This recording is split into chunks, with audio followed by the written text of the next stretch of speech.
Hello everyone, कैसे हैं आप सभी लोग। आई होप अच्छे होंगे। आज बहुत इंपॉर्टेंट टॉपिक के ऊपर डिस्कशन करने वाले हैं। आप सबको पता है यूपी पीसीएस 2026 का जो प्रीलिम्स का एग्जाम है वो है 6 दिसंबर 2026 को। अगर देखा जाए तो अभी 4 महीने बचे हैं, लेकिन इन 4 महीनों का हम लोग मैक्सिमम यूज कैसे करेंगे, ठीक है, ये तो मैं कई वीडियो में आप लोगों को बता चुका हूं। ये जो वीडियो है, इस वीडियो में हम लोग डिस्कशन करने वाले हैं एलिमिनेशन मेथड, कुछ ट्रिक्स के ऊपर, कुछ हैक्स के ऊपर, ठीक है। तो क्योंकि आप सबको पता है कट ऑफ आपका वही 85 क्वेश्चन से 90 क्वेश्चन या 96 क्वेश्चन के अराउंड में जा रहा है, पिछले 3-4 सालों से देखें तो हम लोग। तो अगर आप कट ऑफ को क्लियर करना चाहते हैं, मान लो किसी के 90 क्वेश्चन सही हो रहे हैं, अगर वो 100 क्वेश्चन तक जाना चाहते हैं, किसी के 95 सही हो रहे हैं, अगर वो 105 तक जाना चाहते हैं, किसी के 80 सही हो रहे हैं, वो कट ऑफ को क्लियर करना चाहते हैं, तो उनके लिए ये वीडियो बहुत इंपॉर्टेंट है। और मैं आपको पहले ही बता दूं, पूरी तरह से रिलाई नहीं करना है इस वीडियो पे, क्योंकि ट्रिक्स और एलिमिनेशन मेथड भी तभी काम करता है जब आपके पास नॉलेज हो। आपके पास नॉलेज ही नहीं है, आपने कुछ पढ़ा ही नहीं है, अब आप मेरी वीडियो देख के जाओगे, अरे सर ने तो ट्रिक बताया था, मैं ऐसा कर देता हूं मेरा हो जाएगा, नहीं होगा। आपके पास नॉलेज होना चाहिए।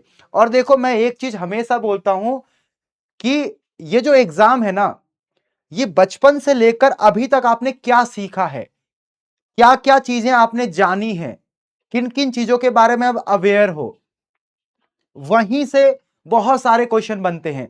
जैसे मैं एग्जांपल बताता हूं आप लोगों को, डिस्कवरी चैनल है, डिस्कवरी चैनल पे मैन वर्सेस वाइल्ड आता है प्रोग्राम, ठीक है। मैं फैन हूं उस प्रोग्राम का, मतलब डिस्कवरी हो गया, नेशनल ज्योग्राफिक जो चैनल आता था, उसमें जो अफ्रीका को दिखाया जाता था ना, उसका मैं फैन हूं, मतलब।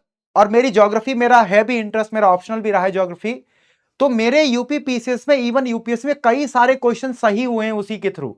मैंने उसको पढ़ा तो नहीं है, मैं जस्ट उसको वीडियो में पहले तो टीवी थे, टीवी में देखता था मैं, ठीक है। तो वहां पे जो मसाई मारा में जाता था, केनिया में जो है, ठीक है, कई बार वो तंजानिया गया है किलीमंजारो माउंटेन के पास। तो वहां से मैंने सीखी हैं चीजें कि अच्छा, किलीमंजारो तंजानिया में है, ऐसा मसाई मारा जो है ईस्टर्न अफ्रीका की तरफ है, ठीक है, सवाना जो आपका क्लाइमेटिक रीजन है वो। तो ये सारी चीजें मैंने सीखी हैं, पढ़ी नहीं है। ऐसे ही आपने बचपन से लेकर अभी तक जो भी सीखा होगा, जो भी पढ़ा होगा, उन सब का एक तरह से प्रैक्टिकल चीजें होती हैं आपके एग्जाम में। आपने क्या सीखा है और आप कैसे उसको निकाल पा रहे हो एग्जाम में। और प्रीलिम्स की सबसे अच्छी चीज ये होती है ना कि हमारे पास आंसर रहता है। जैसे मान लो 4 ऑप्शन है, ए बी सी डी, तो हमारे पास ऑलरेडी आंसर है, ठीक है। इन्हीं 4 ऑप्शन में से एक आंसर होगा हमारा, बट हमें आइडेंटिफाई करना है। आंसर हमें बताता है कि भाई मुझे ढूंढो, मैं हूं, लेकिन हम उसको नहीं ढूंढ पाते हैं, ठीक है। और उसके पीछे कई सारे रीजन होते हैं। लेकिन मैं आप लोगों को बता दूं, ये ट्रिक्स और ये जो एलिमिनेशन मेथड है, ये जो हैक्स हैं, तभी काम करेंगे जब आप अपने एग्जाम में बिल्कुल काम माइंड के साथ जाओगे, प्रैक्टिस करोगे। एग्जाम से पहले कई सारे क्वेश्चन की प्रैक्टिस करोगे। मैं ये बोलता हूं 15 से 20 टेस्ट लगाने चाहिए, 10-12 साल के पीवाईक्यू सॉल्व करने चाहिए टेस्ट के फॉर्म में। तब जाके आप एक उस लेवल तक पहुंच पाएंगे कि आप ट्रिक्स को, एलिमिनेशन मेथड को यूज कर सकते हैं कॉन्फिडेंटली। वरना हम लोग इतने पैनिक हो जाते हैं एग्जाम में, बिल्कुल भूल ही जाते हैं कि हमें करना क्या है ना। आता हुआ क्वेश्चन भी गलत हो जाता है, जल्दबाजी में हम गोला भर देते हैं। अभी तो यूपी पीसीएस क्या करने लगा है, ऑप्शन जो है, जो ऑप्शन देता है 1 2 3 4, उसको उसने मिसमैच कर दिया, ऊपर नीचे कर दिया, शफल कर दिया है। सी ऑप्शन को 1 में कर दिया, ए को बी में कर दिया, बी को डी में कर दिया। और हमारी आदत है जल्दबाजी में डी करने की, सी करने की, क्योंकि हमें तो आदत पड़ी हुई है, सी मतलब बीच में होगा, बट उसने 1 और 2 को ऊपर कर दिया। तो ये सारी चीजें आप तब सीखते हो जब आप पहले से प्रैक्टिस कर रहे हो, या फिर आप अपना माइंड को बिल्कुल काम रखते हो, शांत रखते हो एग्जाम हॉल में, कि ठीक है एग्जाम है, मैं एग्जाम की तरह ही ट्रीट करूंगा, ठीक है।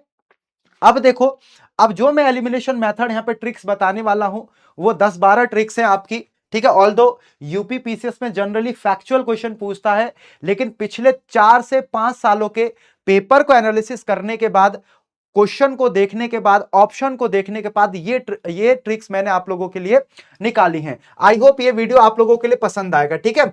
लेकिन मैं पहले ही बता दूं, ये जो ट्रिक्स हैं ये रैंडमली नहीं लगेंगी, आपके पास नॉलेज होना चाहिए। मान लो आपने पढ़ा कि फॉर एग्जाम्पल जो गुरु शिखर है, एक क्वेश्चन आया गुरु शिखर जो है किसकी हाईएस्ट पीक है, तो यू ऑलरेडी नो कि अरावली की हाईएस्ट पीक है, ये अरावली माउंटेन की।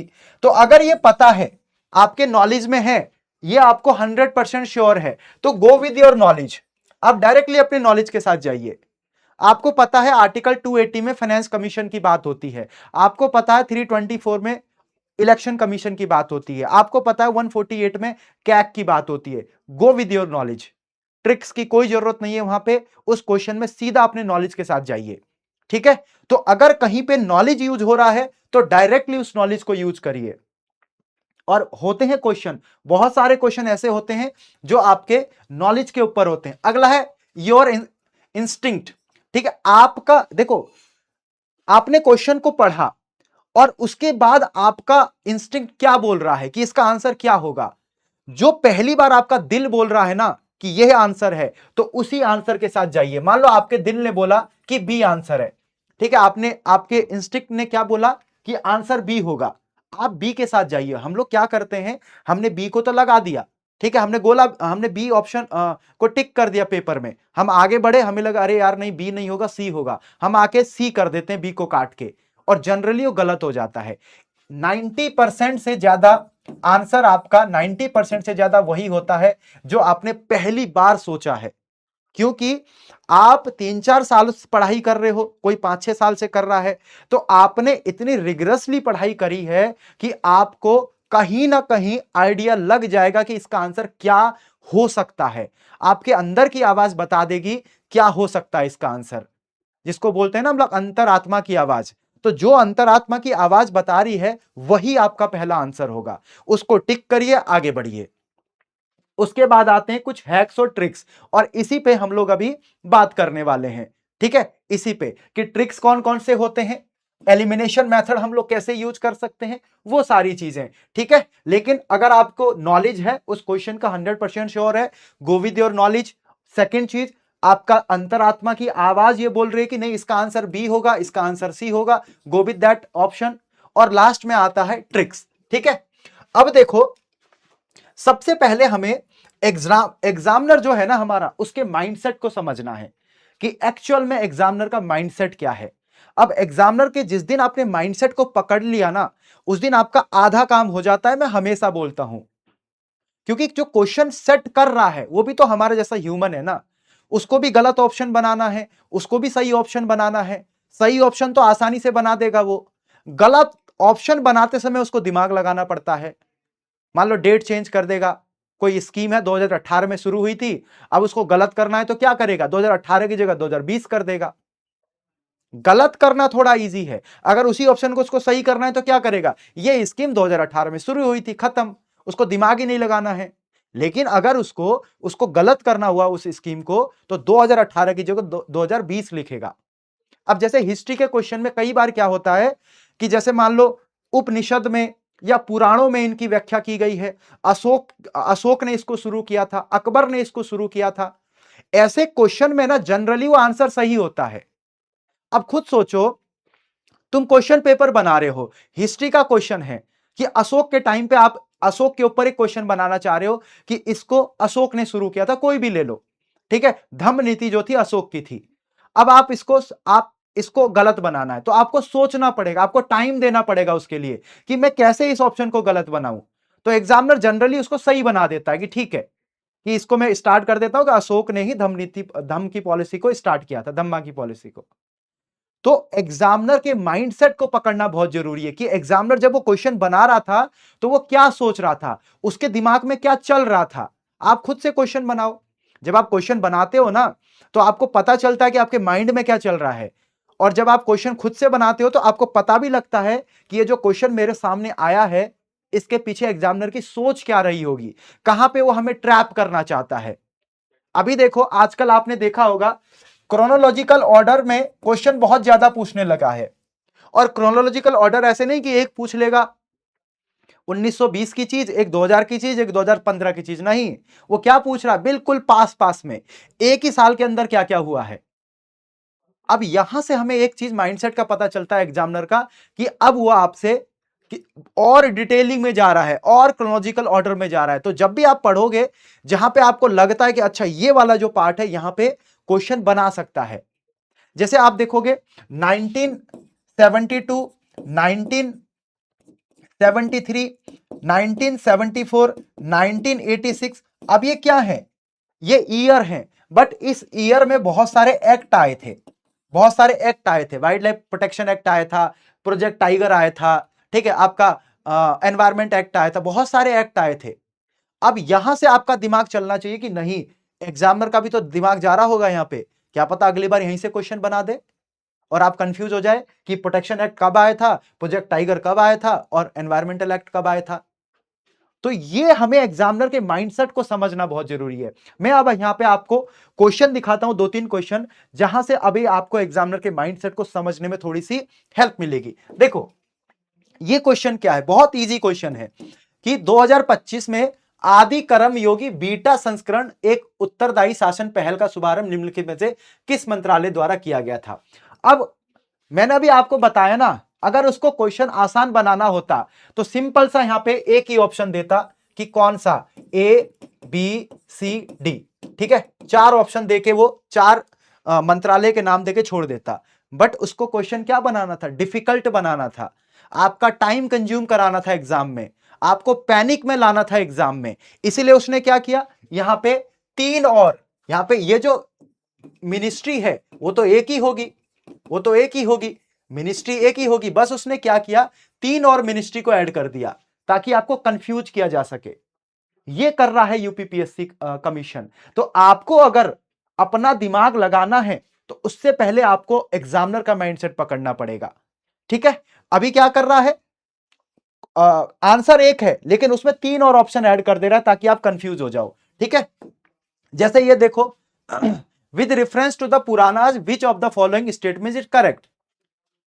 विष्णु पुराण से मौर्य वंश की जानकारी मिलती है और वायु पुराण गुप्त वंश के शासन व्यवस्था पर प्रकाश डालता है। अब क्या वो लिख सकता था, आप बताओ, कि विष्णु पुराण से मौर्य वंश की जानकारी नहीं मिलती है, क्या वो लिखता, नहीं लिखता। आप अपने आप ही उसको गलत कर देते। जो हमारे पुराण है, उपनिषद हैं, कहीं ना कहीं किसी ना किसी के बारे में जानकारी मिलती है, ठीक है। तो ये जो स्टेटमेंट होते हैं ना इस टाइप के, खासतौर पे हिस्ट्री में जनरली वो सही होते हैं दोनों, जनरली 90% केसेस में वो सही होते हैं। अभी हम लोग आगे पढ़ेंगे, अब इसको गलत बताना होता, बनाना होता तो पूरा विष्णु पुराण जाके पढ़ना होता, उनको वायु पुराण जाके पढ़ना होता। लेकिन उन्होंने किताब ली, देखा अच्छा विष्णु पुराण में मेंशन है, वायु पुराण में मेंशन है, सीधा दो स्टेटमेंट बना के आपके सामने प्रेजेंट कर दिया। इस तरह से आपको एग्जामिनर के माइंडसेट को पकड़ना है, ठीक है। जैसे यहां पे देखो एक और क्वेश्चन है माइंडसेट के ऊपर, with reference to the International Solar Alliance, ठीक है, सोलर अलायंस के ऊपर क्वेश्चन पूछ रहा है। अब इसको एक ऑप्शन गलत बनाना था, उसने क्या किया, कंट्रीज में क्या कर दिया, चेंज कर दिया। अब एक सोचो, इंटरनेशनल सोलर अलायंस है, इतना बड़ा ऑर्गेनाइजेशन है, क्या उसमें सिर्फ 38 देश होंगे, सिर्फ 38 देश, खुद से दिमाग लगना चाहिए ना, 38 देश होंगे, नहीं सर ज्यादा होंगे। तो आपको यहां पे कंफ्यूज किया उसने, किसमें, सदस्य में। और तो ठीक है, इसमें और तो ठीक है, यहां पे इतना कुछ नहीं कर सकता था, हो सकता है हेडक्वार्टर भी चेंज कर देता, बोलता हेडक्वार्टर चाइना में है, ठीक है। लेकिन हम लोग जनरली क्या बोलते हैं, इंटरनेशनल सोलर अलायंस इंडिया ने दिया था, तो हमें पता होगा कि इंडिया ने दिया था तो इसका हेडक्वार्टर इंडिया में हो सकता है। बट हमें यहां पे हम लोग कंफ्यूज हो जाएंगे कि 38 कंट्रीज हैं या फिर ज्यादा कंट्री हैं। ये होता है पकड़ना माइंडसेट एग्जामिनर के, ठीक है। अब मैं स्टार्ट करता हूं हैक्स के बारे में, ठीक है। और ध्यान रखिएगा, पहले ही बता देता हूं मैं, ये जो हैक्स हैं तभी काम करेंगे if you have a knowledge. अगर आपके पास नॉलेज है, आपने अच्छे से पढ़ाई करी है, तब जाके ये जो हैक्स हैं, ट्रिक्स हैं, एलिमिनेशन मेथड है, ये काम करता है, वरना नहीं करता है, पहले बता देता हूं मैं, ठीक है। चलो देखो, पहला जो हैक्स है बच्चा, एक्सट्रीम वर्ड्स है। एक्सट्रीम वर्ड्स मतलब, जैसे मान लो कहीं कहीं पे ओनली आता है ना, कहीं पे आपने देखा होगा ओनली, कि भारत ही एक ऐसा कंट्री है जहां पे टाइगर मिलते हैं। क्या ये स्टेटमेंट सही है, नहीं सर, टाइगर तो नेपाल में भी मिलते हैं, बांग्लादेश में भी मिलते हैं, भूटान में भी मिलते हैं, तो कहीं पे भी अगर एक्सट्रीम बाढ़ आ रहा है, ठीक है, ठीक है, वो ऑप्शन आपका गलत हो जाएगा। अभी मैं आपको एग्जांपल दिखाता हूं, ठीक है। अब ये देखो, और ये जो क्वेश्चन मैंने लिए है ना यूपी पीसीएस के ओनली 5 इयर्स, लास्ट के 5 साल के क्वेश्चन है ये, बस लास्ट के 5 साल के, और इसमें भी मेजॉरिटी जो है 2025 और 2024 के क्वेश्चन है। मेजॉरिटी क्वेश्चन 2024-25 के हैं, लेकिन और टोटल आपके 5 साल के क्वेश्चन पेपर हैं, मतलब 2020 से लेकर 2025 तक। अब देखो, यहां पे देखो, निम्नलिखित में से कौन सा जननी सुरक्षा योजना का उद्देश्य है, ठीक है। Which of the following is the main objective of the Janani Suraksha Yojana? Reduction maternal mortality rate. अब एक चीज मुझे बताओ, क्या सरकार केवल एक ही एम के लिए कोई स्कीम लॉन्च करती है कि उसका एक ही एम होगा? नहीं ना, जनरली नहीं करती है वो। जो स्कीम होती है, पॉलिसीज होती हैं, उनके जनरली मल्टीपल एम्स होते हैं। अब यहां पे बोल रहा है कि इसका जो एम है केवल मोर्टेलिटी रेट को रिडक्शन करना है, ओनली आ गया, नहीं। न्यू मोर्टेलिटी रेट को रिडक्शन करना है, नहीं। Reduction in infant mortality rate, नहीं। Reduction in maternal and new maternal mortality rate, ये इसका आंसर है। तो यहां पे देखो, तीनों में क्या था? ओनली था कि इसका एम केवल क्या है? Mortality rate, new mortality rate को कम करना, नहीं। जितने भी गवर्नमेंट की स्कीम है, जनरली आप देखोगे उनके मल्टीपल एम्स होते हैं, है ना। अब जैसे आप झाड़ू लगा रहे हो, आप मान लो स्वच्छ भारत अभियान है, स्वच्छ भारत अभियान का जनरली क्या है? सैनिटेशन को लेकर है, लेकिन वो स्वच्छता भी तो बढ़ा रहा है, क्लीनिनेस भी तो बढ़ा रहा है वो, उसके कारण हमारे हेल्थ के ऊपर भी तो इंपैक्ट पड़ रहा है। तो अगर क्वेश्चन पूछेगा स्वच्छ भारत मिशन का जो एम है एक, वो हेल्थ को इंप्रूव करना है, तो डायरेक्टली तो ये गलत नहीं है ना। मतलब आपका इनडायरेक्टली तो गलत नहीं है, सही है इसका ऑप्शन, ठीक है। अब देखो, एक है trophic level are form by, जो हमारे ट्रॉपिक लेवल होते हैं फूड चेन में, ट्रॉपिक लेवल जो होते हैं फूड चेन में, पोषक स्तर बनते हैं, ठीक है। Animal only food chain, carnivores only food chain, plants only food chain. क्या केवल उसमें एनिमल होते हैं? क्या उसमें सिर्फ प्लांट्स होते हैं? या उसमें केवल आप देखोगे जो मांसाहारी जंतु होते हैं वही होते हैं? नहीं सर, उसमें सब कुछ होते हैं। तो organism linked in food chain, जो भी फूड चेन के अंदर ऑर्गेनिज्म लिंक्ड है, वो सभी किसके अंदर आ जाते हैं? ट्रॉपिक लेवल के ऊपर। तो खाद्य श्रृंखला में जीवों से संबंध होने से ये आ गया ओनली। अब देखो यहां पे, ठीक है, with reference to the Global Environment Facility, Global Environment Facility के ऊपर क्वेश्चन है। It was establish in 1991, only the developed countries are donors to it. Global Environment Facility, क्या केवल जो हमारे डेवलप कंट्री हैं वही डोनर्स होंगे? नहीं सर, डेवलपिंग भी होंगे, डेवलपिंग भी होंगे, ठीक है। तो जब भी आपको एक्सट्रीम वर्ड दिखाई दे ओनली टाइप के, तो उनको आप डायरेक्टली क्या करना? गलत करते हुए आगे बढ़ जाना, गलत करते हुए आगे बढ़ जाना। तो पहला जो हमारा हैक्स है वो है एक्सट्रीम वर्ड्स का, और उसमें आप देखोगे ओनली, जनरली जहां पे ओनली आएगा वो ऑप्शन आपका गलत हो जाएगा, ठीक है। चलो, अब देखो दूसरा जो हैक है, अभी क्या करने लगा है ना कमीशन, वो एक ऑप्शन को और ऐड करने लगा है। मतलब एक ऑप्शन की जगह यहां पे हम लोग पॉइंट लिख सकते हैं, पॉइंट्स, ठीक है, या इंफॉर्मेशन लिख सकते हैं। एक्स्ट्रा इंफॉर्मेशन को ऐड करने लगा है। जैसे मैं आपको दिखाता हूं, देखो, यह है निम्नलिखित में से कौन सा खाद्य सुरक्षा का आयाम नहीं है ना। विच of the following is not A dimension of food security. अब इसमें जो डायमेंशन है ना, 3 डायमेंशन है फूड सिक्योरिटी के जनरली, ठीक है, लेकिन उसने क्या किया, एक और ऑप्शन ऐड कर दिया आपको कंफ्यूज करने के लिए, ठीक है। अब इसका देखो, जैसे अवेबिलिटी, एक्सेसिबिलिटी, अफोर्डेबिलिटी, क्या अकाउंटेबिलिटी होगा? क्या जवाबदेही होगी? नहीं होगी सर। तो इसको क्या किया इसने, इसको कंफ्यूज करने के लिए, आपको सिर्फ आपको कंफ्यूज करने के लिए डाल दिया है, ठीक है। तो ये क्या होगा? 4, आपको सिर्फ कंफ्यूज करने के लिए डाला है ये। तो अभी यूपीपीएससी एक ऑप्शन या एक जो पॉइंट्स है उसको डालने लगा है, ताकि क्वेश्चन को थोड़ा सा लेंदी बनाया जा सके, आपको ट्रैप किया जा सके, और ट्रैप नहीं होना है। इसलिए मैं बोल रहा हूं ये जो वीडियो है आपके 10 से 15 नंबर बढ़ा सकता है, बट अगर आप इसको अच्छे से यूटिलाइज करोगे, जितनी चीजें मैं बता रहा हूं अगर उसको सीरियसली प्रैक्टिस करोगे तब, बिना प्रैक्टिस के नहीं होगा ये सब, ठीक है, बिना प्रैक्टिस के नहीं होगा। अगला देखो, निम्नलिखित में से किस संगठन द्वारा वैश्विक वेतन रिपोर्ट जारी की गई? अब अपना दिमाग खुद से लगाओ, ठीक है, छोड़ दो, अपना दिमाग खुद से लगाओ। कोई भी रिपोर्ट जो है जनरली क्या होता है, एक ही ऑर्गेनाइजेशन होती है जो जारी करती है, चाहे ह्यूमन डेवलपमेंट इंडेक्स की बात करो आप लोग, इनोवेशन इंडेक्स की बात करो, स्किल इंडेक्स की बात करो, एजुकेशन इंडेक्स की बात करो, जनरली एक ही होती है। तो सर यहां पे 3 ऑप्शन क्यों दिए हैं फिर? आपको कंफ्यूज करने के लिए, ताकि आप सोचो अरे यार मैंने तो एक पढ़ा था, क्या ऐसा भी तो हो सकता है वर्ल्ड बैंक भी उसमें शामिल हो, है ना, उसमें आपका लेबर कमीशन भी शामिल हो, या आपका अंगटाक भी शामिल हो उसमें, सॉरी आईडी आईबीआरडी मतलब वर्ल्ड बैंक का ही पार्ट है ये। तो आपको सिर्फ कंफ्यूज करने के लिए इसका जो आंसर आप देखो यहां पे क्या बोल रहा है, labour wage report, wage report. आप पैसा किसको देते हो, सैलरी किसको देते हो, सर लेबर को ही देते हैं, तो इसका आंसर क्या हो जाएगा, ओनली वन, ओनली वन। ये दोनों ऑप्शन जो हैं आपको सिर्फ कंफ्यूज करने के लिए दे रखे थे। मैं वही बोल रहा हूं बार बार कि अब वो क्या करने लगा है, 1 से 2 ऑप्शन आपके आंसर क्वेश्चन में ऐड करने लगा है ताकि आप कंफ्यूज हो जाओ। ठीक है, और देखते हैं इससे रिलेटेड, देखो विच इंडिकेटर आज are used in human development index. हम सबको पता है, हम लोग कितने सालों से पढ़ते हुए आ रहे हैं, एचडीआई में 3 जो है वो होते हैं इंडिकेटर, बट सर उसने तो चौथा भी ऐड कर दिया। क्यों किया?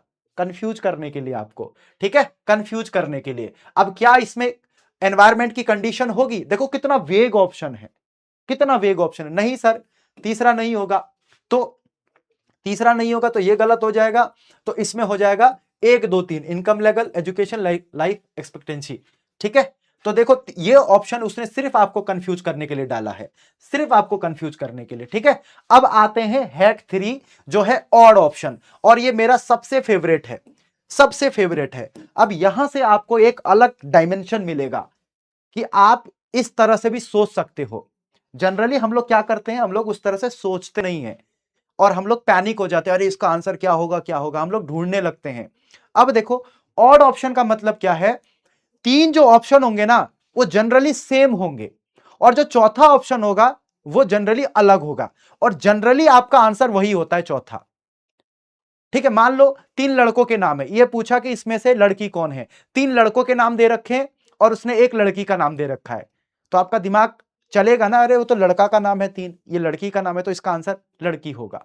ठीक है, चलो देखो निम्नलिखित में से कौन सा प्रधानमंत्री स्वनिधि योजना के अंतर्गत लक्षित समूह है? Which of the following is the targeted group under the प्रधानमंत्री स्वनिधि स्कीम। मान लो आपने इसके बारे में सुना ही नहीं है, नहीं पता आपको, नहीं पता। अब ऑप्शन देखो क्या, लैंडलेस, एग्रीकल्चर लेबर, ठीक है, यहां पे किसकी बात हो रही है, एक तरह से एग्रीकल्चर लेबर की बात हो रही है। मार्जिनल फार्मर, ये भी एग्रीकल्चर से रिलेटेड है। डेयरी फार्मर, ये भी एग्रीकल्चर से रिलेटेड है। और यहां पे एक है अलग सा, जो अलग खड़े हैं भाई साहब, वो है स्ट्रीट वेंडर। तो आपका आंसर यही होगा, स्ट्रीट वेंडर। ये 3 क्या है, ये 3 सेम सेम है, ये ऑड ऑप्शन है, दिस इज ऑड ऑप्शन। अब बहुत सारे बच्चों ने इसको गलत किया होगा, उनको लगा होगा अरे सर ये एग्रीकल्चर एग्रीकल्चर है तो हो सकता है एग्रीकल्चर हो, लेकिन नहीं, स्ट्रीट वेंडर को लेकर स्वनिधि स्कीम को चलाया गया था। अब देखो यहां पे वही फुटपाथ विक्रेता, देखो ये क्वेश्चन, इस क्वेश्चन को बहुत सारे लोगों ने गलत किया था। United kingdom party get scandal, all दो करंट अफेयर्स का क्वेश्चन है, party get scandal of United kingdom. अब इस चारों को पढ़ने से मुझे एक चीज, इसमें एक ऑड ऑप्शन दिखाई दे रहा है। देखो अमेरिका और इंग्लैंड में राजनीतिक दल, पॉलिटिकल सिस्टम की बात हो रही है, ठीक है, लेबर पार्टी पॉलिटिकल सिस्टम की बात हो रही है, कंजर्वेटिव पार्टी पॉलिटिकल सिस्टम की बात हो रही है, यहां पे भी पॉलिटिकल सिस्टम की बात, मतलब पॉलिटिकल पार्टी की बात हो रही है। बट सर ये जो तीसरा ऑप्शन है ना, यहां पे देखो ब्रिटिश प्रधानमंत्री कार्यालय द्वारा कोविड-19 मानदंडों के उल्लंघन से संबंधित, ठीक है, रिलेट्स टू फ्लॉन्टिंग और कोविड-19 norms by British PM office, तो इसका आंसर बी हो जाएगा। ये 3 ऑप्शन सेम सेम है बट ये ऑड ऑप्शन है। अब उस एग्जामिनर ने आपको कंफ्यूज करने के लिए 3 ऑप्शन मोर और लेस सेम सेम डाले थे, ठीक है, और ये ऑप्शन आपका सही हो जाएगा। लेकिन मैं आपको फिर बता रहा हूं, इसके लिए आपको प्रैक्टिस करनी पड़ेगी। ऐसा नहीं होगा कि मेरी वीडियो देखोगे उसके बाद आपको आपका पूरा दिमाग खुल जाएगा फिर आप जाके 10 क्वेश्चन सही कर लोगे, नहीं, प्रैक्टिस करनी पड़ेगी। ठीक है, और देखो इसमें क्वेश्चन, निम्नलिखित में से कौन सा सतत विकास का लक्ष्य नहीं है जिसे 2030 तक प्राप्त करने का लक्ष्य रखा गया है? Which of the following is not a sustainable development goal targeted to achieve by 2030? कौन सा नहीं है? अब देखो इसमें ऑड ऑप्शन ढूंढो। सर जेंडर इक्वालिटी है ना, हंगर, गुड हेल्थ, ये सर तीनों जो है थोड़ा सोशल लग रहे हैं, बट सर ये जो है ना ये अलग है। स्पेस रिसर्च, क्या हमारा टारगेट होना चाहिए कि हमें 2030 तक स्पेस रिसर्च करना है? और ये तीनों ऑप्शन से अलग ऑप्शन है, ये ऑड ऑप्शन है, ये आप देखोगे ऑड ऑप्शन है, तो इसका आंसर यही हो जाएगा।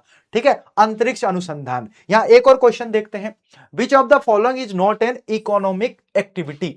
अब इसमें ऑड ऑप्शन ढूंढो, किसान, ठीक है, नौकरी, परिवहन, ये तीनों मोरलेस सेम सेम जैसे लग रहे हैं, इकोनॉमिक मतलब इकोनॉमी से रिलेटेड है ना, नौकरी भी इकोनॉमी से है, परिवहन इंफ्रास्ट्रक्चर हो गया, खेती एग्रीकल्चर हो गया, बट सर ये स्वैच्छिक समाज सेवा जो है ये ऑड लग रहा है। ठीक है, this is odd option, voluntary social service, यही आपका आंसर होगा, यही आपका आंसर होगा। इनमें से कौन सा आर्थिक क्रिया नहीं है? ये कुछ हैक्स हैं, कुछ ट्रिक्स हैं जो आपको आपके एग्जाम में अभी 2026 में काम आने वाली है, ध्यान रखिएगा। और इसी प्रकार की जो ट्रिक्स है ना, हम अपने आक्रोश और जो हमारा ऊर्जा बैच चल रहा है प्रीलिम्स का, उसमें करा रहे हैं, ध्यान रखना। ठीक है, अब देखो अगला है हैक 4 है simple logic. Sir simple logic का मतलब क्या है?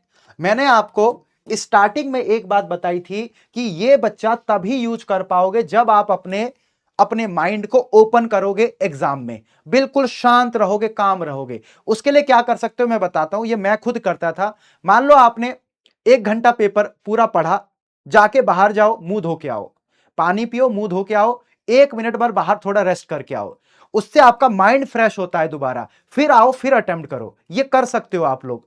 और ये जो सिंपल लॉजिक है ना, ये तभी काम करेगा जब आप बिल्कुल काम होगे, बिल्कुल शांत रहोगे, आप बिल्कुल शांत रहोगे, आपका माइंड जो है बिल्कुल शांत रहेगा, तब जाके ये काम करता है लॉजिक। अभी देखना, आप खुद बोलोगे सर इतने इजी क्वेश्चन, हम तो इसको बहुत डिफिकल्ट मान रहे थे। देखो पहला क्वेश्चन है, हिमालयन पर्वत में विभिन्न प्रकार की वनस्पतियां पाई जाती हैं, हिमालय में ऊंचाई के साथ जलवायु में भिन्नताएं होती हैं। अब खुद से बताओ, सब छोड़ दो, आपने ज्योग्राफी पढ़ी है नहीं पढ़ी है, डजेंट मैटर, आपने अभी तक मूवीज देखी होंगी, आपने अभी तक वेब सीरीज देखी होंगी, आपने अभी तक टीवी देखा होगा या यूट्यूब में वीडियोस देखे होंगे कि जब आप माउंटेन में नीचे से ऊपर की तरफ जाते हो तो वेजिटेशन में चेंज आने लगता है।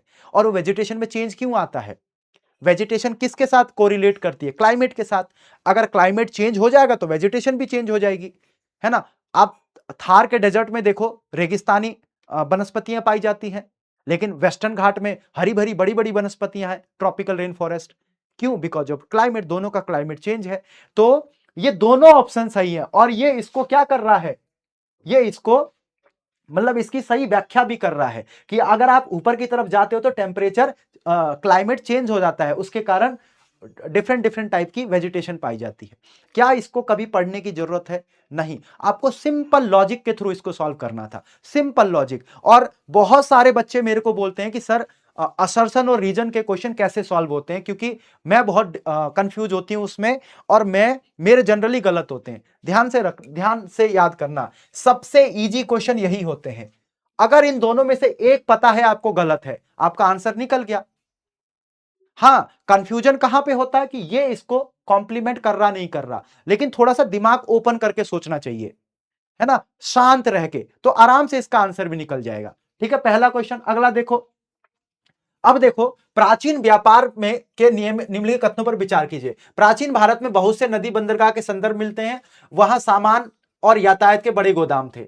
अब मुझे बताओ, जब हम एंशिएंट हिस्ट्री पढ़ते हैं, कितने सारे पोर्ट की बात करते हैं हम लोग। ये भी छोड़ दो, अगर एग्जामिनर को ये क्वेश्चन बनाना होता, ये लिखता कि देयर आर नो रेफरेंसेस, क्या ये लिखता कि there are no references of numerous river ports in ancient India? नहीं लिखता ना वो। उसने पढ़ा जहां पे, उसको लाइन को उठाया, यहां पे ऐड कर दिया, और ये कितना इजी है। हाँ सर मिलते हैं, और ये सामान और यातायात के बड़े गोदाम थे, दोनों ऑप्शन सही है। ये देखो यहाँ पे कितना, ये ऑप्शन पहले सी होता था। और ये क्वेश्चन तभी सॉल्व कर पाओगे जब शांत रहोगे एग्जाम में। ठीक है, अगला देखो, देश के पर्यावरण को बनाए रखने के लिए जनसंख्या नियंत्रण आवश्यक है। बिल्कुल, अगर जनसंख्या बढ़ जाएगी तो पर्यावरण के उसका नेगेटिव इंपैक्ट पड़ेगा। आप खुद सोचो, आपके पापा के पास 10 एकड़ जमीन है, मतलब 1 एकड़ जमीन है, ठीक है, और आपके 4 भाई हैं, वो बटेगा ना, बाद में वो बटेगा।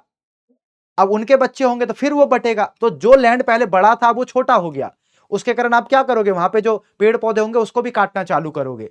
तो जितना ज्यादा आपका पॉपुलेशन बढ़ता है उसका इंपैक्ट पड़ता है एनवायरमेंट के ऊपर, और जनसंख्या में तीव्र वृद्धि के कारण पर्यावरण संतुलन बना रहता है। अब देखो यह ऑप्शन गलत है, क्योंकि जनसंख्या में तीव्र वृद्धि के कारण पर्यावरण संतुलन बना रहता है। क्या अगर जनसंख्या बढ़ेगी तो एनवायरमेंटल सस्टेनेबल होगा? नहीं होगा। ठीक है, तो इस तरह से आपको इजी इजी क्वेश्चन को आइडेंटिफाई करना है। ये देखो, ये दिल्ली सरकार का था। अब देखना इस ऑप्शन को पढ़ो, कितना इजी लग रहा है कि नहीं। एग्जामिनर को न्यूज़पेपर में कोई दिखी होगी, उसको उठाया, क्वेश्चन में डाल दिया। जैसे दिल्ली सरकार के बायो डिकम्पोजर एवं कार्यक्रम के संदर्भ में निम्नलिखित कथनों पर विचार, कौन सा कथन सही है? पराली को खाद में बदलने में मदद करने के लिए किसानों को बायो डिकम्पोजर घोल मुफ्त में उपलब्ध कराया जाता है। क्या ये लिखता? नहीं, मुफ्त में उपलब्ध नहीं कराया जाता, इसके पैसे लगते हैं। क्या ये लिखता? नहीं ना। बायो डिकम्पोजर घोल कई कवकों का उपयोग करके तैयार किया, कई लिखा है, ऐसा नहीं कि केवल सिंगल, कि एक कवक नहीं, कई सारे। तो इसके दोनों ऑप्शन सही हैं।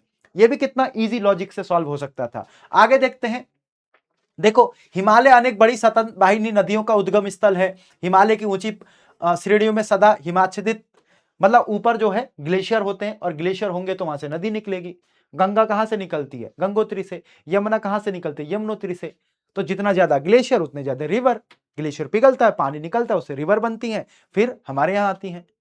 तो ये क्वेश्चन इजी है, इसको डिफिकल्ट नहीं मानना चाहिए, बट ये सॉल्व तब होंगे जब आप अपने दिमाग को शांत रखते हो एग्जाम में, कि नहीं मुझे करना है, मुझे अटेम्प्ट करना है। ठीक है, अब ये देखो, अटल सुरंग के बारे में है। यह सुरंग विश्व की सबसे लंबी राजमार्ग सुरंग है, वर्ल्ड की। वर्ल्ड की क्या? वर्ल्ड में इससे लंबी सुरंग है ही नहीं, तो ये ऑप्शन गलत हो जाएगा।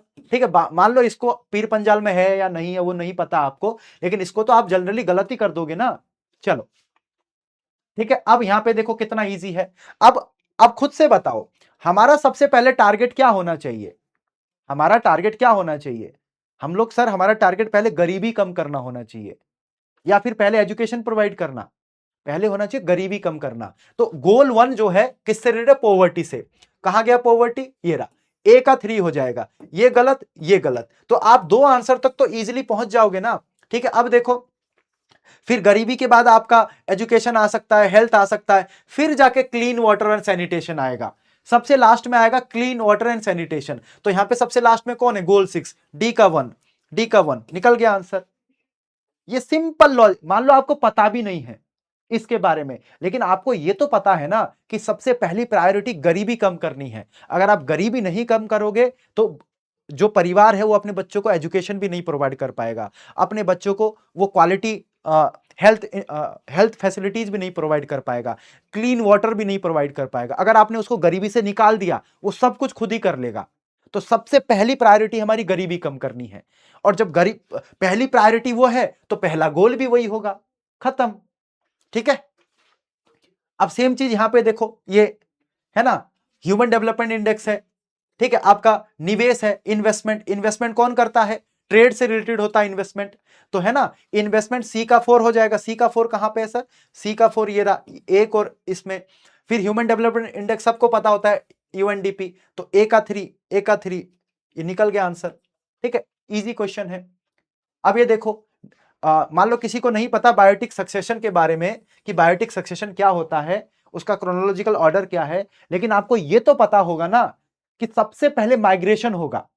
मान लो कोई एक जगह है, ये जगह है, यहां पे कोई भी नहीं है, यहां पे कुछ भी नहीं है, लेकिन अगर कोई बाहर से माइग्रेट करके आएगा पहली बार, तभी तो यहां पे आ पाएगा ना।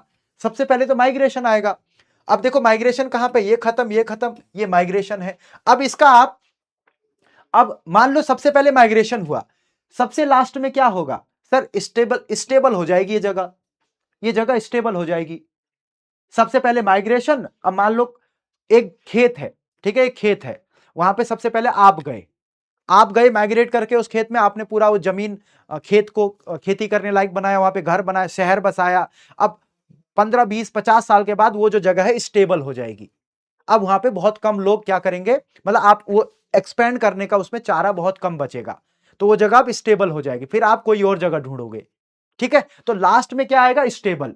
लास्ट में आएगा स्टेबल, तो माइग्रेशन सबसे पहले, लास्ट में स्टेबल, तो निकल गया आपका आंसर।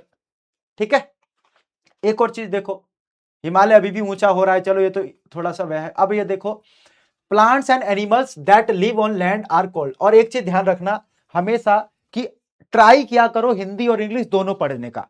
जैसे हिंदी वाले बच्चे ट्राई किया करो इंग्लिश पढ़ने का, इंग्लिश वाले बच्चे ट्राई किया करो हिंदी पढ़ने का। ये बिल्कुल रिजिडनेस में नहीं रहना है, ये एटीट्यूड नहीं रखना है कि अरे मैं तो इंग्लिश मीडियम से हूं, मैं हिंदी क्यों पढ़ूं, मुझे तो हिंदी आती नहीं है, या मैं हिंदी मीडियम से तो मैं इंग्लिश पढ़ता जानता ही नहीं तो मैं क्यों पढ़ूं। नहीं, दोनों को देखा करो, क्योंकि आपका जो पेपर बनता है इंग्लिश में बनता है, कई बार मिसमैच, मतलब कई बार मिसमैच होता है ना, ऑप्शन में इधर उधर, तो ध्यान रखना, ठीक है। अब यहां पे देखो क्या बोल रहा है कि कौन से ऐसे एनिमल हैं जो लैंड पे रहते हैं। और सर हमको एक चीज पता है, यहां पे क्या लिखा है, लैंड, कौन से, भूमि पर।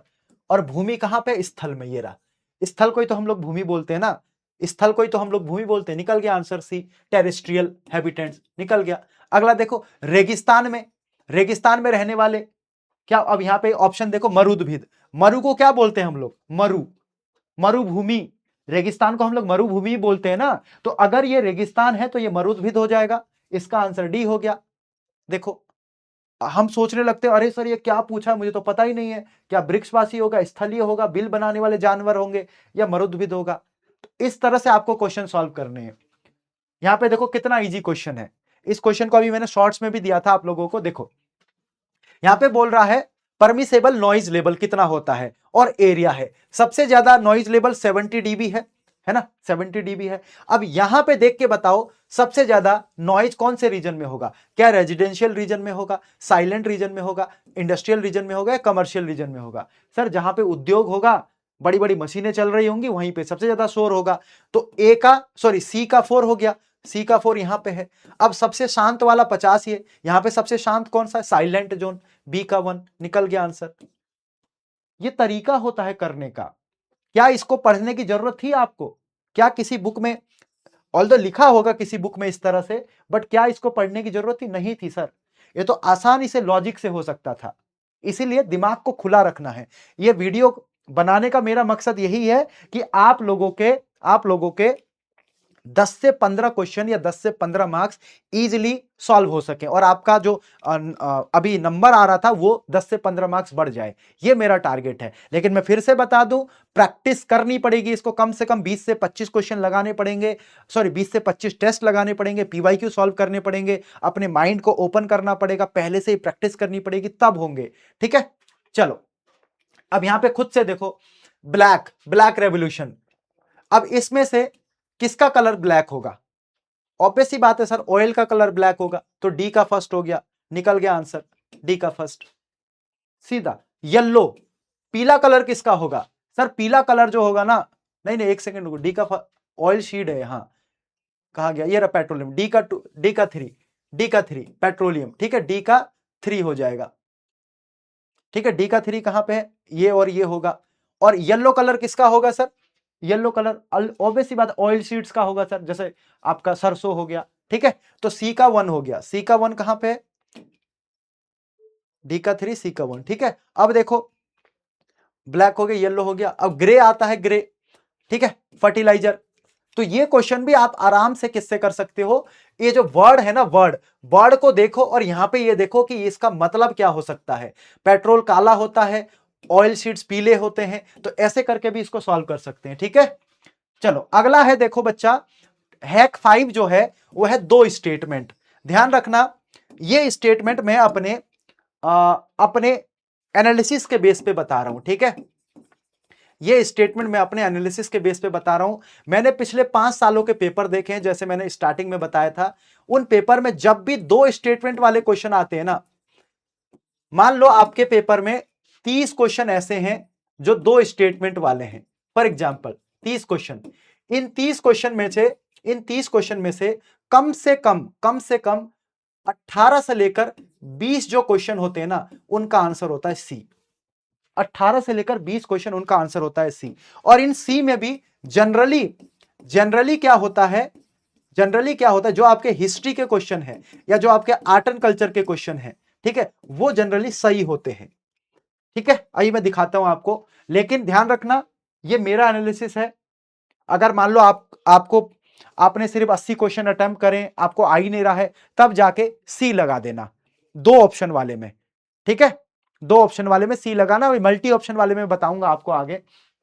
जैसे देखो ये दिल्ली सरकार वाली जो मैंने बात बताई थी अभी क्वेश्चन, इसमें दोनों ऑप्शन सही हैं। यहां पे देखो चांदी की वस्तुओं में, इसमें दोनों ऑप्शन सही हैं, ठीक है। अब यहां पे देखो साहित्य अकादमी पुरस्कार, यहां पे ये दोनों ऑप्शन सही हैं, ये दोनों ऑप्शन सही हैं, ठीक है। और देखो ओजोन परत के संबंध संदर्भ में यहां पे ये दोनों ऑप्शन सही हैं, ठीक है, बोथ आर करेक्ट।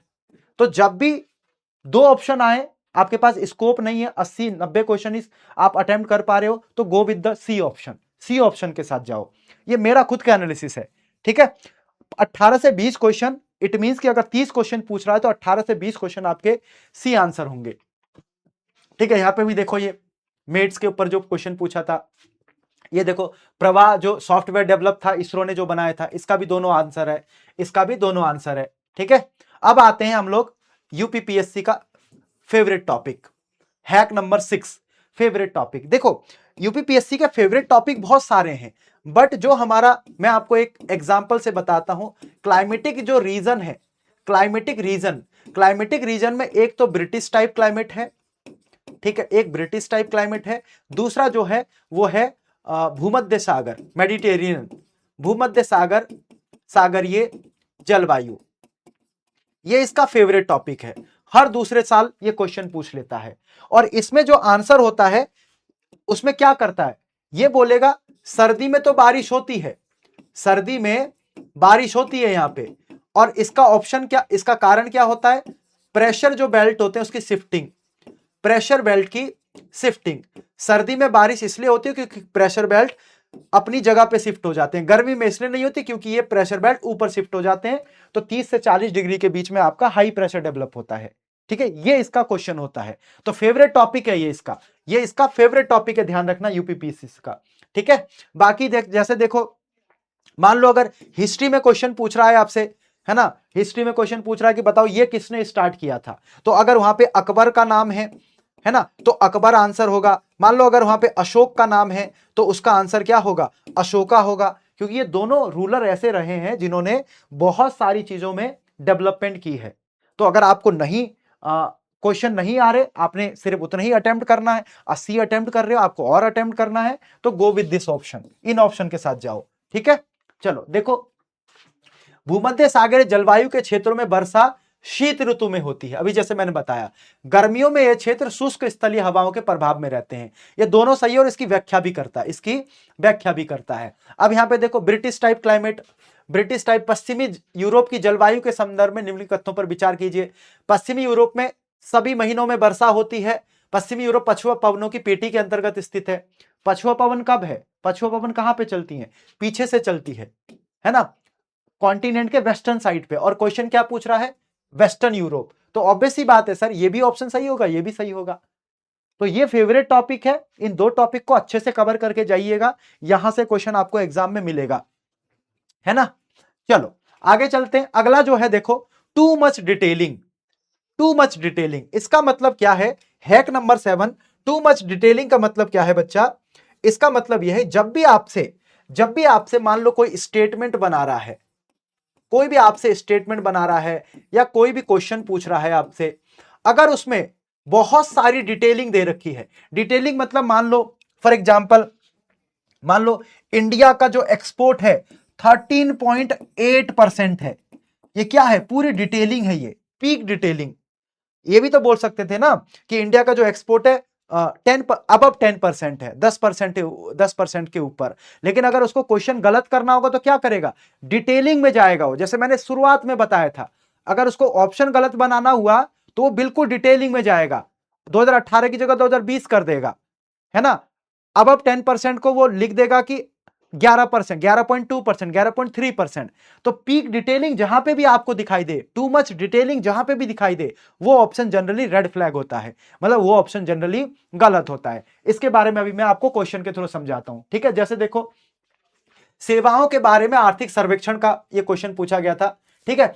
जुलाई 2022 से क्रेडिट ग्रोथ सर्विसेज 16% से ऊपर है, यहां पे क्या लिखा है, 16% से ऊपर, तो इसका मतलब वो 17 भी हो सकता है, वो 18 भी हो सकता है, वो 19 भी हो सकता है, ये ऑप्शन सही होगा, ठीक है।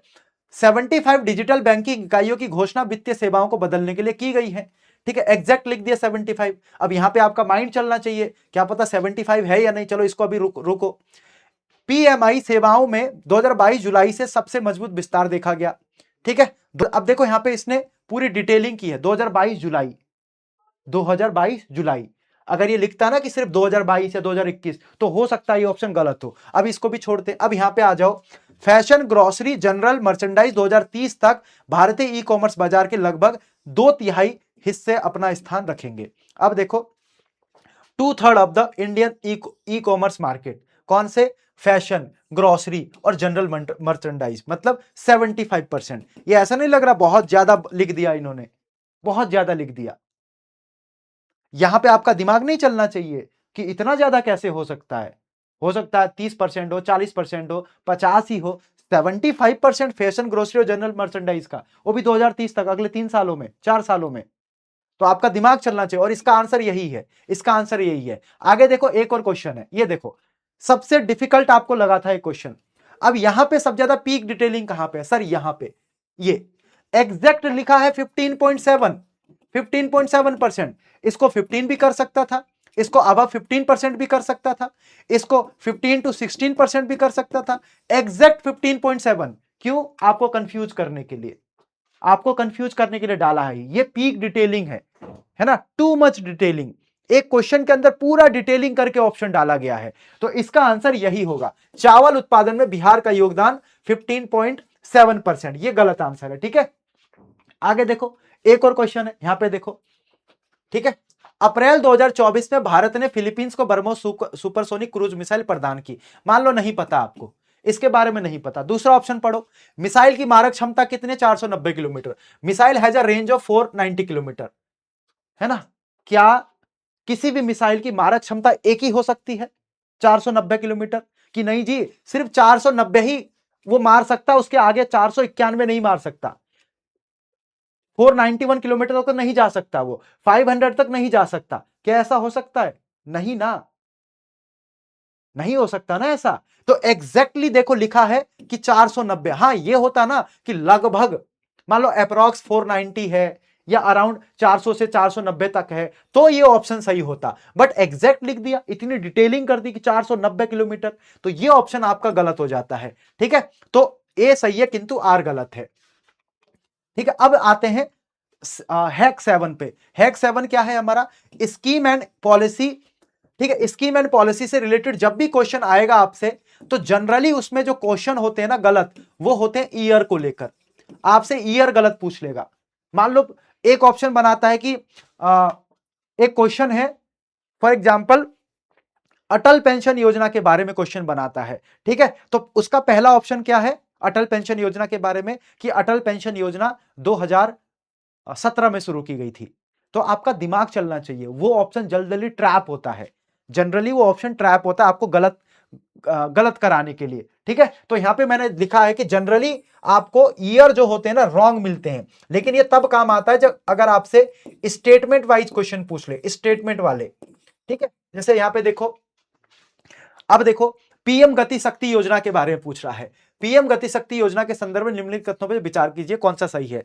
पीएम गति शक्ति योजना राष्ट्रीय योजना का शुभारंभ 2022 में किया गया था। मैंने अभी बोला ना कि आपका दिमाग तुरंत खटकना चाहिए, तो ये 2022 में नहीं था, ध्यान रखना। ठीक है, अब यहां पे देखो एक और क्वेश्चन है, राष्ट्रीय ढांचागत पाइपलाइन एनआईपी, नेशनल, ठीक है, इंफ्रास्ट्रक्चर पाइपलाइन जो है सरकार द्वारा 2020-30 की अवधि के लिए आरंभ किया गया था। अब यहां पे भी ईयर मेंशन है, ये ऑप्शन भी गलत है, ये ऑप्शन भी गलत है। आई थिंक 2020 से लेकर 2025 तक था। क्या सरकार कोई भी स्कीम 10 साल के लिए चलाती है, जनरली 5 साल के लिए चलता है स्कीम, तो यहां पे 10 साल लिख दिया गया है। और ये इतने बड़े बड़े हैं, आपको लगेगा अरे सर पता नहीं क्या ये सही होगा नहीं होगा, मैंने तो पढ़ा नहीं है, लेकिन अटेम्प्ट करने जाओ अपना लॉजिक लगा के। इस वीडियो के देखने के बाद आपका दिमाग ओपन होना चाहिए। अब और क्या होता है ना स्कीम में, जो बिल्कुल नॉर्मल नॉर्मल स्टेटमेंट है, जैसे यहां पे देखो एनआईपी का उद्देश्य सभी को समान ढांचागत सुविधा प्रदान करना है। कैसा स्टेटमेंट है, बिल्कुल नॉर्मल लेमन लैंग्वेज में लिखा गया है। तो जब भी नॉर्मल स्टेटमेंट आएगा आपके स्कीम वाले क्वेश्चन में, वो आपका सही होगा। Normal statement is always right. ठीक है, चलो आगे देखते हैं, एक और क्वेश्चन देखो, राष्ट्रीय खाद्य सुरक्षा अधिनियम, यह 75% ग्रामीण 50% शहरी जनसंख्या तक विस्तारित है, लेकिन इसमें महिला और बच्चों के पोषण समर्थन पर विशेष ध्यान दिया गया है। चलो ये दोनों हमें नहीं पता, बट क्या ये यहां पे दिमाग नहीं खटकना चाहिए, टू मच डिटेलिंग कर दी, 5 जुलाई तक भी लिख दिया है, 5 जुलाई तक भी लिख दिया है। इसका मतलब यह हुआ कि जब वो क्वेश्चन बनाने जा रहे थे तो उन्होंने अपने सामने नेशनल फूड सिक्योरिटी एक्ट को रखा था, मतलब कब पारित हुआ था वो रखा था उन्होंने, तो वहां पे 5 जुलाई तो सही है पर 2010 सही नहीं है, इतनी पीक डिटेलिंग। ठीक है, तो तीसरा ऑप्शन गलत हो गया, ये खत्म ये खत्म ये खत्म, निकल गया आपका आंसर। तो जब भी स्टेटमेंट वाइज में आपका स्कीम पूछता है, पॉलिसी से कोई क्वेश्चन पूछता है, अगर उसमें ईयर मेंशन है तो वो ऑप्शन जनरली गलत होगा, ध्यान रखना। और बहुत लेमन लैंग्वेज में लिखा गया है उसका एम, तो वो जनरली सही होता है। ठीक है, आगे चलते हैं। अब देखो हैक 8, ठीक है, जो हमारे स्टेटमेंट है ना, स्टेटमेंट क्या है, स्टेटमेंट क्या होते हैं कि मान लो ये 2 स्टेटमेंट हैं, नहीं मान लो 3 स्टेटमेंट है, 1 2 3।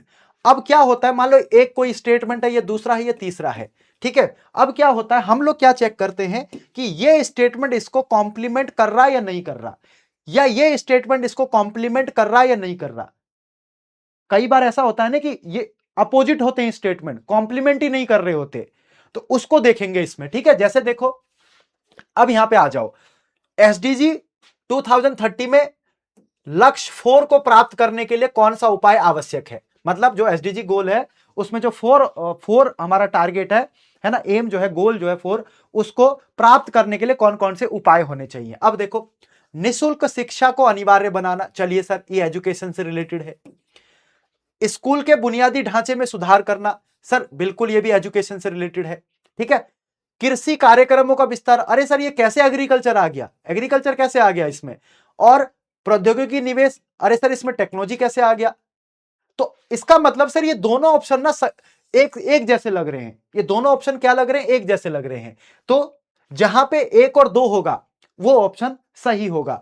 ठीक है, तो 1 और 2 कहां पे, यहां पे, तो ये अगर कहीं पे 3 होगा और कहीं पे अगर 1 2 है, अगर वहां पे तीसरा ऑप्शन भी है तो गलत है, मतलब ये भी गलत ये भी गलत। ठीक है, और चौथा तो अपने आप ही गलत हो गया, तो ये दोनों ऑप्शन आपके सही हैं क्योंकि दोनों एजुकेशन से रिलेटेड हैं।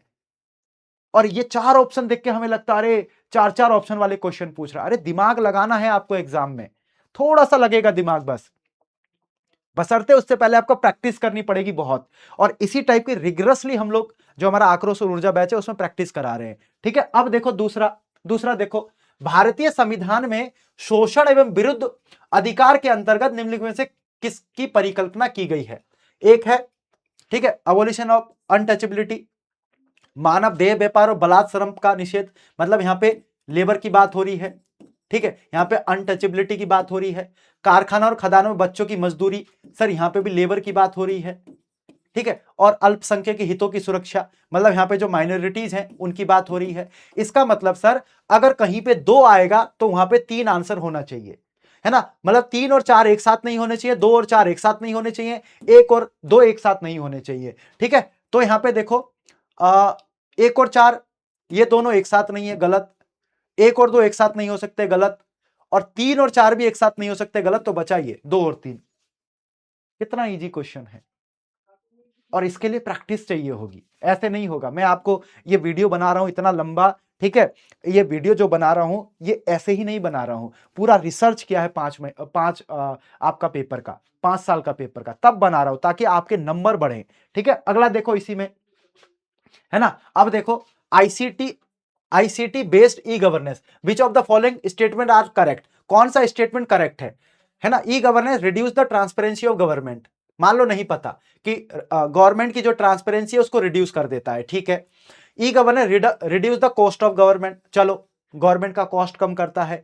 E governance increase the citizen input into government, अगर सिटीजन इनपुट बढ़ रहा है गवर्नमेंट में तो ट्रांसपेरेंसी कम होगी या बढ़ेगी, ट्रांसपेरेंसी बढ़ेगी क्योंकि सिटीजन डायरेक्टली गवर्नमेंट के साथ बात कर पा रहे हैं। तो जहां पे 3 होगा वहां पे 1 तो नहीं हो सकता, तो जहां पे 3 होगा वहां पे 1 तो नहीं हो सकता। अगला है e governance increase bureaucratic red tapism, है ना। अब यहां पे देखो क्या बोल रहा है, ई गवर्नेंस जो है ब्यूरोक्रेटिक रेड टेपिज्म की बात कर रहा है, ठीक है। और यहां पे ये बोल रहा है कि जो रेड टेपिज्म है उसको ई गवर्नेंस प्रमोट कर। ई गवर्नेंस का मतलब क्या हुआ, ओपन कर देना, ओपन कर देना। तो ये फोर्थ ऑप्शन भी गलत है, फोर्थ ऑप्शन गलत है। बचा क्या, इसमें क्या पूछा है, करेक्ट आंसर, ठीक है। तो ई governance reduce the cost of government, दूसरा ऑप्शन सही है इसमें, दूसरा ऑप्शन सही है। और ई गवर्नेंस इंक्रीज सिटीजन, हाँ ये दो दो और तीन सही है इसमें, ये e governance increase citizen input into government, ठीक है। चलो, अगर सिटीजन इनपुट बढ़ रहा है तो रेड टेपिजन अपने आप ही कम हो जाएगा, ध्यान रखना। जहां पे 3 होगा वहां पे 4 नहीं होगा। आगे देखो, अगला है वर्ड्स प्ले। नाइन्थ है क्या आपका वर्ड्स प्ले, है ना। वर्ड्स प्ले का मतलब क्या है सर, कि क्वेश्चन देखो, क्वेश्चन में वर्ड क्या है, मेजर वर्ड क्या है, उस वर्ड के साथ खेलो। जैसे मान लो अगर बात हो रही है मान लो क्लाइमेट की, ठीक है, मान लो बोल रहा है कि किसी एरिया का क्लाइमेट कैसा है, और उसके अंदर ऑप्शन दे रखे हैं 4। टेक्नोलॉजी की बात हो रही है उसके ऑप्शन में, एग्रीकल्चर की बात हो रही है उसके ऑप्शन में, एक जगह रेन की बात हो रही है उसके ऑप्शन में, और एक जगह इंडस्ट्री की बात हो रही है। तो आपका आंसर क्या होगा सर, क्लाइमेट है तो रेन से रिलेटेड हो सकता है। इसको बोलते हैं वर्ड्स के साथ खेलना, वर्ड्स प्ले करना, ठीक है। अब मैं आपको ऑप्शन दिखाता हूं, यहां पे देखो, यहां पे आओ, है ना। ये क्वेश्चन कितना, देखो पहला क्या है, which of the following prepare the annual ground water quality report 2024। मान लो आपको नहीं पता, ठीक है, आपको नहीं पता कि ग्राउंड वाटर क्वालिटी रिपोर्ट कौन रिलीज किया, लेकिन आपको यहां पे एक वर्ड आ रहा है ना, ग्राउंड वाटर, एक वर्ड आ रहा है ग्राउंड वाटर। तो अब यहां पे देखो ग्राउंड वाटर कहीं पे है, बिल्कुल है सर, सेंट्रल ग्राउंड वाटर। मतलब ये जो ग्राउंड वाटर क्वालिटी रिपोर्ट है, ये सेंट्रल ग्राउंड वाटर बोर्ड ही इसको रिलीज किया है, तो इसका आंसर हो जाएगा सी, ठीक है, मतलब बी। अब यहां पे देखो एक और चीज, इनमें से कौन सा देश बंगाल की खाड़ी आर्थिक सहयोग बिम्स्टेक का सदस्य नहीं है, पहले ही बोला है बे ऑफ बंगाल, है ना, पहले ही बोला है आपका बे ऑफ बंगाल। और बे ऑफ बंगाल जो है, बे ऑफ बंगाल आप देखोगे इंडोनेशिया यहां पे है, ठीक है। इंडोनेशिया जनरली इंडियन ओशियन और आपका पैसिफिक ओशियन में दिखाई देता है, तो बे ऑफ बंगाल का पार्ट नहीं है आपका इंडोनेशिया, ठीक है, खत्म। तो 1 2 3 आंसर हो जाएगा, तो इसका आंसर ओनली 4। अब यहां पे देखो बीच ऑफ ये मैचिंग करना था, ठीक है। अब जनरली जो पुस्ताज ग्रासलैंड है, ये जनरली हम लोग पढ़ते रहते हैं कि पुस्ताज ग्रासलैंड जो है हंगरी में है, चलो ये तो आपको पता होगा। इसके अलावा क्या और पता, अब क्रायोफाइट, क्रायोफाइट का मतलब क्या होता है, क्रायो का मतलब क्या होता है, जब भी क्रायोफाइट आएगा ना, इसका मतलब वो एक ऐसा एरिया होगा जहां पे बर्फ ही बर्फ होगी। तो यहां पे बर्फ ही बर्फ कहां पे है सर, आर्कटिक टुंड्रा में। तो बी का हो जाएगा 4, आर्कटिक टुंड्रा। ऐसे करके आप अपने आंसर को निकाल सकते हो, इसको बोलते हैं बर्ड्स प्ले, ठीक है। बर्ड्स जो बोल रहे हो उसके साथ खेलो, बर्ड्स के साथ खेलो। क्या बर्ड्स, ऊपर क्वेश्चन क्या पूछा है और ऑप्शन उसके किस तरह से हैं, ये भी आपके 1 2 क्वेश्चन को सही करा सकता है। देखो पूरा गेम 1 2 क्वेश्चन का है, जिस दिन सिलेक्शन नहीं होता ना, उस दिन एक क्वेश्चन ही भारी पड़ता है, अरे ये क्वेश्चन मेरा सही हो जाता तो मेरा अभी प्रीलिम्स क्वालिफाई हो जाता, तो मेंस में फोड़ देता। एक क्वेश्चन का भी मैटर करता है, पॉइंट मार्क्स का भी। इसीलिए एक एक क्वेश्चन को सही करने के लिए ट्रिक्स का यूज करना सीखो, ठीक है। आगे देखो, लास्ट हैक है आपका, हैक 10 जो है आपका पीवाईक्यू ट्रेंड्स, पीवाईक्यू ट्रेंड्स। अब पीवाईक्यू ट्रेंड्स मतलब क्या, पीवाईक्यू के ट्रेंड से हमको 2 3 चीजें पता चलती हैं, 2 3 चीजें। एक तो ये सर कि जितने भी आपको अगर स्टेटमेंट वाइज क्वेश्चन पूछ रहा है आपसे जनरली, स्टेटमेंट वाइज, तो वहां पे जो अगर वो थीम पूछ रहा है ना, मान लो कि एनवायरमेंट डे की थीम क्या है, और जो थीम पूछ रहा है वो थीम जो है वो शॉर्ट में होती है, आपके आंसर में वो थीम जो होगा शॉर्ट में होगा। मान लो एक थीम है 1 लाइन की, अगली थीम है 1 लाइन की, अगली थीम है 1 लाइन की, और एक थीम दे रखी है उसने 2 या 3 वर्ड की, तो आपका जो थीम होगा ना वो 2 से 3 वर्ड का होगा। क्यों, जो करेक्ट आंसर है उसको तो उसने दिमाग नहीं लगाया, लेकिन जो इनकरेक्ट आंसर है उसको बनाने उसने दिमाग लगाया, लंबा किया कंफ्यूज करने के लिए। इसलिए पहले ही बोला था मैंने कि जो इनकरेक्ट आंसर होता है उसको बनाने में टाइम लगता है, इसलिए उसको बनाने में टाइम लगता था एग्जामिनर को, ठीक है। चलो देखो यहां पे, देखो इंडिया आइडिया समिट 2020 के संदर्भ में निम्नलिखित कथनों पर विचार करिए कौन सा सही है, ठीक है। इसे अमेरिका और भारत व्यापारिक परिषद द्वारा 22 जुलाई 2020 को आयोजित किया गया था, और इसका थीम क्या था, भारत का सशक्तिकरण। थीम गलत है। स्टेटमेंट वाइज जब भी क्वेश्चन आए, अगर आपसे थीम पूछा जा रहा है, आप क्वेश्चन नहीं कर पा रहे हो तो डायरेक्टली जाओ, थीम गलत है, ठीक है। अब देखो 2022-23 के लिए गरीबी उन्मूलन के लिए अंतरराष्ट्रीय दिवस का विषय क्या है। अब मैंने अभी आपको बताया, देखो ये कितना लंबा थीम है, ये भी लंबा थीम है, ये भी लंबा थीम है। अब इनको बनाने में उसको टाइम लगा होगा, लेकिन इसको बनाने में टाइम नहीं लगेगा। व्यवहार में सभी के लिए गरिमा, खत्म आंसर, यही इसका आंसर है, शॉर्ट थीम। तो थीम पूछा जाएगा तो जो शॉर्ट थीम होंगे वो आपका आंसर होगा जनरली। और अगर कोई थीम पूछा गया तो उसका ऑप्शन, अगर दो वाले स्टेटमेंट में क्वेश्चन है तो वो गलत होगा। ठीक है, ठीक है, चलो। तो ये हमारे, ध्यान रखना, ये हमारे क्वेश्चन है जो मैंने आपको कराए हैं पूरे 10 थीम के ऊपर, 10 ट्रिक्स के ऊपर आज हमने बात करी है। और इन 10 ट्रिक का आप यूज तभी कर पाओगे बच्चा जब आप अच्छे से मेहनत करोगे, प्रैक्टिस करोगे। ध्यान रखिएगा, ट्राई करिए 20 टेस्ट लगाने का, 20 टेस्ट और 15 साल के पीवाईक्यू। इन पीवाईक्यू को और टेस्ट को, जो क्वेश्चन नहीं हो रहे आपसे, उन क्वेश्चन को इन्हीं मेथड से यूज करने का, इन्हीं मेथड के थ्रू सॉल्व करने का ट्राई करो। जब इन्हीं मेथड के थ्रू आप सॉल्व करोगे क्वेश्चन को, आपका माइंड ऐसे ही काम करने लगेगा। ठीक है, नॉलेज तो गेन करनी है, नॉलेज के साथ साथ इन ट्रिक्स का भी यूज करना है, ताकि जो क्वेश्चन आपसे सॉल्व नहीं हो रहे उन क्वेश्चन को आप इजिली सॉल्व करके वहां पे 8 से 10 क्वेश्चन को इजीली सॉल्व करके अपना प्री क्वालिफाई कर सको। और मैं आपको बार बार फिर से वही चीज बता रहा हूं कि ये बिना प्रैक्टिस के, बिना नॉलेज के नहीं होगा। नॉलेज होगी तभी आप उसको ट्रिक्स के फॉर्मेट में अप्लाई कर पाओगे। नॉलेज नहीं होगी, आपका दिमाग बिल्कुल ब्लैंक होगा, तो नहीं कर पाओगे। ध्यान रखना, मैं बार बार बोल रहा हूं, हमारा मान लो 85 से लेकर 95 के बीच में कट ऑफ रहता है जनरली। क्वेश्चन की बात कर रहा हूं मैं, क्वेश्चन इतना कट ऑफ रहता है जनरली। ठीक है, तो अगर आपको प्री क्वालिफाई करना है, अगर आपके मान लो 80 क्वेश्चन बन रहे हैं, तो इसके थ्रू आप 95 तक आराम से जा सकते हो, लेकिन तब जब आप इसको अच्छे से यूज करोगे।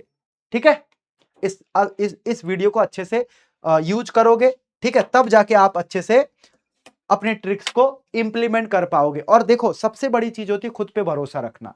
खुद पे भरोसा रखो कि जो आंसर आपके माइंड में पहली बार आ रहा है कि ये इसका आंसर बी होगा, उसी के साथ जाओ।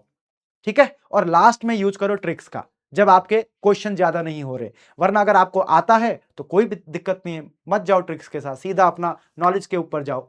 ठीक है, चलिए, तो आई होप ये वीडियो आपको पसंद आया होगा। अगर ये वीडियो पसंद आया तो कमेंट करिएगा कि कैसा लगा। ठीक है, अगर आप चाहते हैं कि ऐसी वीडियो हम लोग और लेके आए तो आप वो भी बताइएगा, मैं लेके आऊंगा आप लोगों के सामने। ठीक है, चलिए, थैंक यू सो मच।